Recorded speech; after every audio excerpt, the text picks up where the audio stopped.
ما کتاب مقدس رو فقط نمیخونیم، ما اون رو باز میکنیم واژه به واژه از متن اصلی تا خود معنا.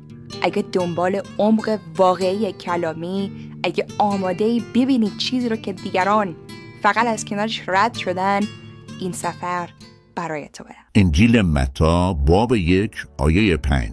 Salmon the jenisen ton voes ektis Rachav, voes the jenisen ton Jovid ektis Ruth, Jovid the jenisen ton Yesei.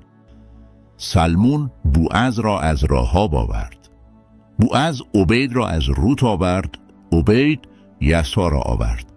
این آیه خیلی خاص و جالبه، چون متی اینجا باز هم کاری غیر معمول انجام میده و اسم 2 زن دیگر را ذکر میکنه، راهاب و روت. معمولا در شجره‌نامه ها زنان ذکر نمی شدن، مخصوصا زنان غیر یهودی، ولی متی عمدن این 2 زن رو نام میبره تا یک پیام خیلی مهم رو منتقل کنه. سلمون پدر بوعز بود و بوعز رو از زنی به نام راهاب آورد. راهاب یک زن غیر یهودی و کنعانی بود که در شهر اریحا زندگی میکرد. شغل او روسپیگری بود و این شاید از نظر انسانی خیلی جای افتخار نداشت. اما وقتی جاسوسان اسرائیل به اریحا اومدن، راهاب این جاسوسها رو در خانه خودش پناه داد، چون به خدای اسرائیل ایمان آورده بود. در نهایت خداوند هم او و خانواده‌اش رو از نابودی نجات داد. متی اینجا به ما یادآوری میکنه که خدا هیچ وقت به گذشته یا شرایط زندگی افراد نگاه نمیکنه، بلکه به ایمان اونها توجه داره. حتی راهاب با تمام گذشته عجیب و سختی که داشت، جده مستقیم عیسی مسیح شد. بعد بوعز پدر عبید هست که مادرش روت بود. روت هم مثل راهاب زن غیر یهودی بود. اون یک موآبی بود و از قوم‌های اومده بود که معمولاً اسرائیلی ها اونها رو طرد می‌کردن. داستان زیبای روت رو در کتاب روت داریم.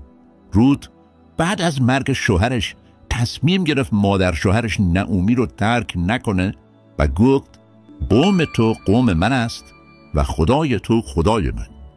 این تصمیم زیبا زندگی اون رو برای همیشه تغییر داد و خدا هم اون رو وارد نسل داوود پادشاه و در نهایت عیسی مسیح کرد. بوعز پدر عبید مردی بود که روت با اون ازدواج کرد. بوعز نماد لطف و رحمت خدا نسبت به یک زن بیگانه و طرد شده بود.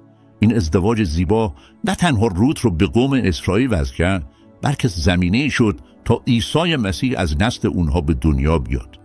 و بعد عبید پدر یسا شد. یسا پدر داوود پادشاه و از اهمیت زیادی برخوردار. متی با اشاره به یسا داره قدم به قدم به نقطه مرکزی تاریخ اسرائیل یعنی داوود میرسه. پس در این آیه متی با الهام روح خداوند به زیبایی داره به ما میگه که خداوند در تاریخ همیشه از آدم‌هایی استفاده کرده که شاید به نظر دیگران مناسب یا شایسته نبودند. خدا نگاهش به قومیت، گذشته یا جایگاه اجتماعی نیست، بلکه به ایمان و قلب آدم‌ها نگاه میکنه. راهاب و روت نشون میدن که خدا همه انسان‌ها رو میپذیره و حتی اونها رو بخشی از بزرگترین نقشه تاریخ یعنی تولد عیسی مسیح میکنه. فیض خداوندمون عیسی مسیح همراه همه شما عزیزان باشد و تا به ابد بماند.